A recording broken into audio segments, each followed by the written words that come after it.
आज मैं आपको मिलवाने वाला हूँ आस्था से, जो कि एक 17 साल की बच्ची है जिसके दोनों फेफड़े जो हैं वो लगभग पूरी तरह से ख़राब हो चुके हैं। डॉक्टरों के अकॉर्डिंग इसका कोई इलाज पॉसिबल नहीं है और इस बच्ची का बच पाना ऑलमोस्ट नामुमकिन है। डॉक्टरों ने ये बोला कि जब तक चल रही है। अच्छा, इसका कोई ना तो इसका ठीक होने का चांस है। अच्छा, ठीक होने का कोई चांस नहीं है। कोई बचने का चांस है। हालांकि मरने को तो ये मरेगी, जाने को तो जाएगी, पर इसके दिल में ठोस ना लगे।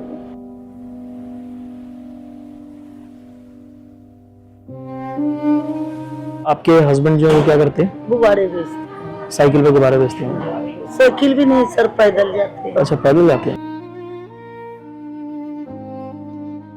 जैसा कि आप सब लोगों को पता है, सोइंग नोबिलिटी फाउंडेशन जो है वो गरीब और जो लाचार लोग हैं उनको मेडिकल सपोर्ट प्रोवाइड करता है, जिसके लिए जो भी हॉस्पिटल हैं ट्राई सिटी में, वहाँ के अलग अलग डिपार्टमेंट से जो डिपार्टमेंट हेड हैं, HODs हैं या जो सीनियर कंसल्टेंट्स हैं, उनके द्वारा हमें कॉल रिसीव होती है और वो हमें इन्फॉर्म करते हैं पेशेंट की कंडीशन के बारे में। After getting the information from the doctor, हम लोग उस पेशेंट को ग्राउंड लेवल पर फिजिकली वेरीफाई करते हैं। अगर ये 600 वाली लाइन कहाँ पड़ेगी? और ये जो वेरिफिकेशन है ये पूरी तरह से पेशेंट के नॉलेज के बिना होती है। उनको बिना बताए हम लोग सरप्राइज चेकिंग करते हैं। उनके जो प्रेजेंट करंट सिनेरियो में जो उनके घर के हालात हैं वो हम लोग लाइव ऑन द स्पॉट हम लोग वेरीफाई करते हैं विदाउट एनी प्रायर इन्फॉर्मेशन, बिना पहले से सूचित करें, ताकि जो असल कंडीशन है वो हमारे सामने आ सके। नमस्कार माँ जी, ये आस्था का घर यही है? हाँ। अच्छा, वो मैं ही हूँ जिनसे आपकी मतलब बात हुई थी ना।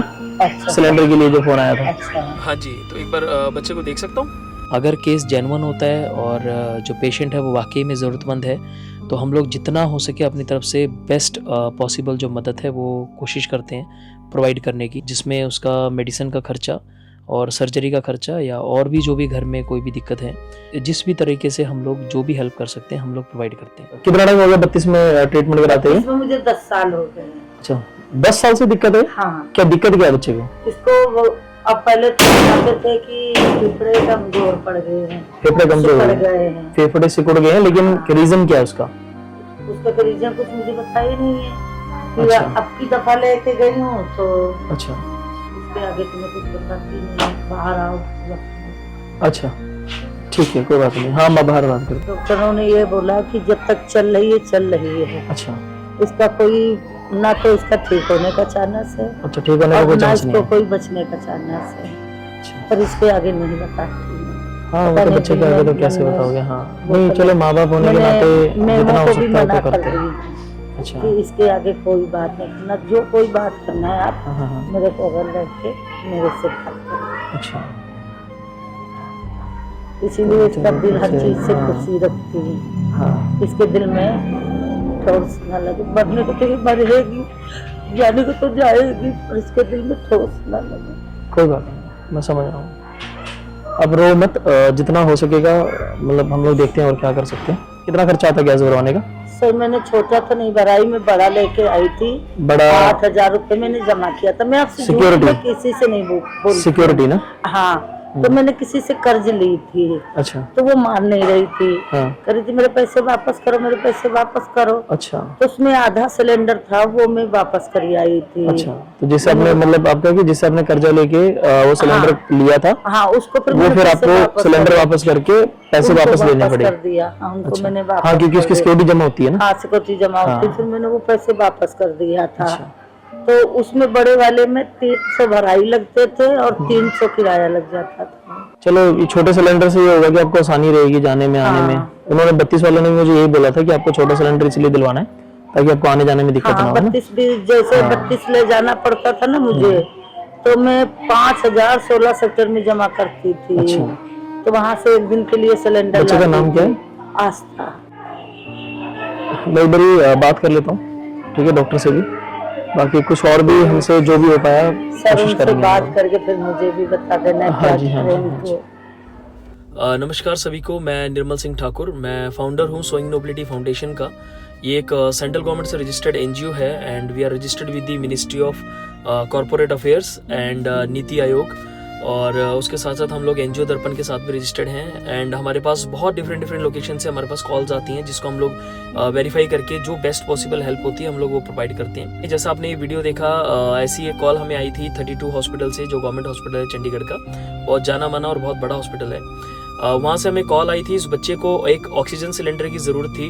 कई लोग अभी ये बोलेंगे कि इस बच्चे के पास तो ऑक्सीजन कंसंट्रेटर है जो कि 24 घंटे सप्लाई देता है ऑक्सीजन की, तो इस बच्चे को ऑक्सीजन सिलेंडर देने की क्या ज़रूरत है। मैं उन सबको ये बताना चाहूँगा सबसे पहले कि जो ऑक्सीजन सिलेंडर है वो आपको उस टाइम पे सपोर्ट करता है जिस टाइम पर इलेक्ट्रिसिटी नहीं है। हम लोग इंडिया में रहते हैं, यहाँ पे बहुत ज़्यादा पावर कट लगते हैं, आपके इलेक्ट्रिसिटी कट जो है वो बहुत ज़्यादा होते हैं। सो जब इलेक्ट्रिसिटी नहीं अवेलेबल होगी, इन गरीब लोगों के घर में इन्वर्टर तो होगा नहीं ऑब्वियसली, तो जब इनके पास इन्वर्टर है नहीं, ऑक्सीजन कंसंट्रेटर आपको दे भी दिया, तो अगर उसको इलेक्ट्रिसिटी सप्लाई ही नहीं मिलेगी तो उस टाइम पे बच्चा 2 घंटे 3 घंटे 15 मिनट क्या 5 मिनट भी अगर उस बच्चे को ऑक्सीजन सप्लाई ना मिले तो वो बच्चा बहुत बुरी तरह तड़प जाता है। अगर इस कंडीशन में अगर इलेक्ट्रिसिटी नहीं है तो उस ऑक्सीजन कंसंट्रेटर का क्या फ़ायदा है उसका। ऐसे ही एक इंसिडेंट जस्ट एक दिन पहले ही हुआ था। इनकी कॉल आई थी हमारे पास कि यहाँ पे लाइट चली गई, और उस लाइट जाने के टाइम पर बिकॉज इलेक्ट्रिसिटी नहीं थी तो ऑक्सीजन कंसंट्रेटर जो है वो नहीं चल पाया, जिस वजह से बच्ची को ऑलमोस्ट आधा घंटा ऑक्सीजन नहीं मिल पाई सप्लाई। तो उस वजह से वो बच्ची अनकॉन्शियस हो गई, और एक बारी को उसकी मदर को ये लगा कि शायद ये बच्ची अब ख़त्म हो गई है, बिकॉज उसने पूरी तरह से मूवमेंट करनी बंद कर दी थी। And but anyhow by God's grace, भगवान की दया से ये बच्ची किसी तरह बच गई। देन लाइट जब वापस आई तो ऑक्सीजन इन्होंने जैसे तैसे करके अरेंज करके इस बच्ची को दिया। एंड उसके बाद जो है इन्होंने हमें दोबारा से कॉल किया। मीनवाइल हम लोग अरेंज कर रहे थे तो इन्होंने कॉल किया और ये बहुत ज़्यादा परेशान थे। उसके बाद ही मैंने आप लोगों के साथ एक वीडियो जो है वो शेयर किया था कि इस बच्चे के लिए हमें सपोर्ट चाहिए, सो दैट हम इसको एक ऑक्सीजन सिलेंडर जो है वो 10 लीटर का हम लोग प्रोवाइड कर पाएँ। बिकॉज ये जो बच्चा है इसको बार बार फॉलोअप के लिए जाना पड़ता है। ये बच्चा पिछले 10 साल से इस हॉस्पिटल में ट्रीट हो रहा है, एंड ये महीनों तक ये बच्चा जो है वो रेस्पिरेटरी आईसीयू में पड़ा रहता है ऑक्सीजन सपोर्ट पर, वेंटिलेटर पर। तो इस बच्चे को जब फॉलोअप के लिए लेके आना होता है हॉस्पिटल, तो ये लोग ऑटो में लेके आते हैं, ऑटो बुक करके, ऑटो का किराया देके।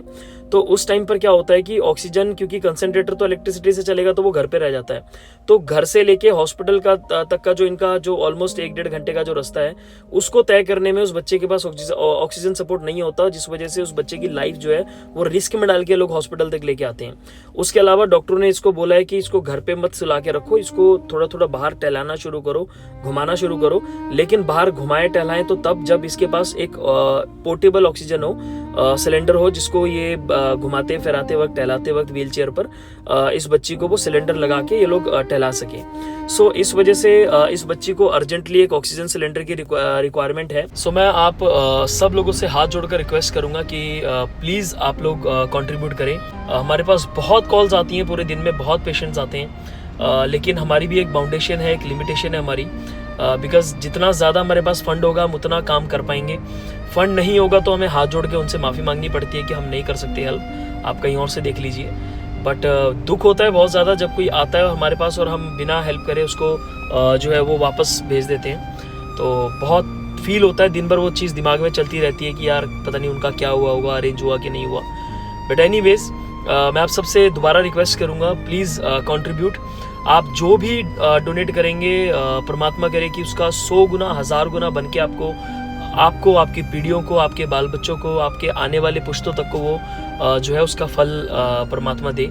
Thank you so much.